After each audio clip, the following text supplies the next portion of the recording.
That is my genuine reaction to this. Finally, my new editing PC rig has arrived. My buddy Dan, my bro Max, have very kindly taken the delivery this morning, so I just moved house. Just glorious.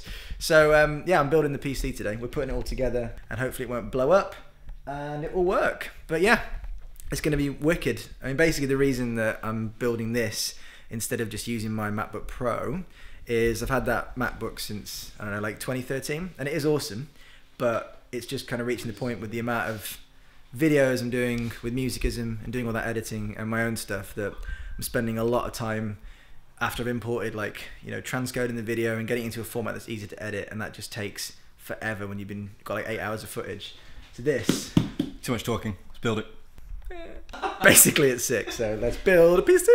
All right, we're cracking on. The Threadripper is in, so CPU is in. I was like nervous installing it. I was like, please, please don't do something wrong, because you got to like get this torque key. It comes with this little awesome thing, and it clicks when you put the right amount of pressure on, or the right amount of torque, so we're good.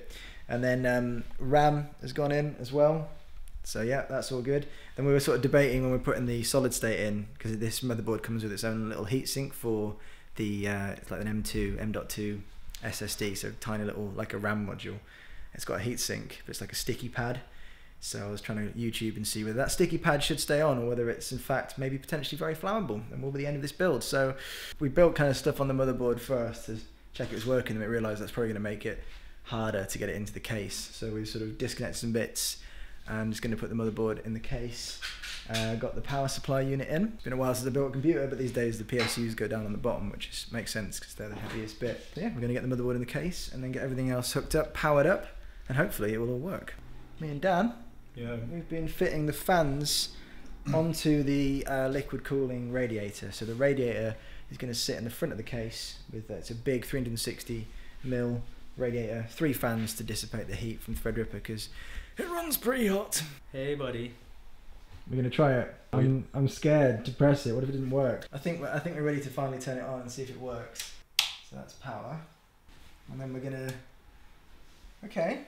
You bought RGB RAM? No, it was the only one. Did you pay extra for it? It was really annoying. I did have to pay extra for it, but it was the only one that I knew was compatible with that. It's really pissed me off that I had to pay for something that's going to be in a closed black case. I can't believe you bought RGB RAM. You can shut up.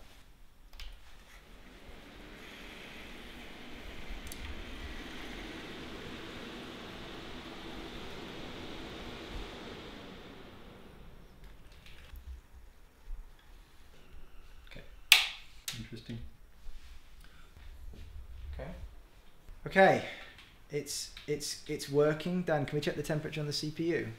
It works. It actually works. Here it is, the new editing rig in full force. Windows thinks it's 2:14 AM. Regretting that Mac choice. Pretty straightforward. I think we were really careful building it, and I was super careful in picking all the parts and making sure everything was compatible.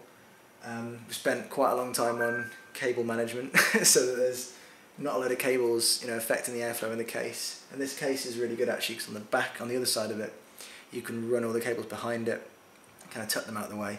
And because the power supply unit is what they call fully modular, it means you can just, you don't have to have all the cables running out of it. You just connect in what you need. All my drives are external, so they're running on, you know, RAID storage or whatever for editing. So because of that, I didn't need loads and loads of internal cables. So it's always good to get a fully modular power supply unit if you can, because you can control how many cables are in your rig. Anyway, it works. We're about to connect it up to the internet, get the latest version of Windows installed, download my editing software and all that stuff, update the latest drivers. Boss, really happy. Thank you, Dan, you've been a star, and I'm definitely going to tear through some more videos on this bad boy. See you in a bit.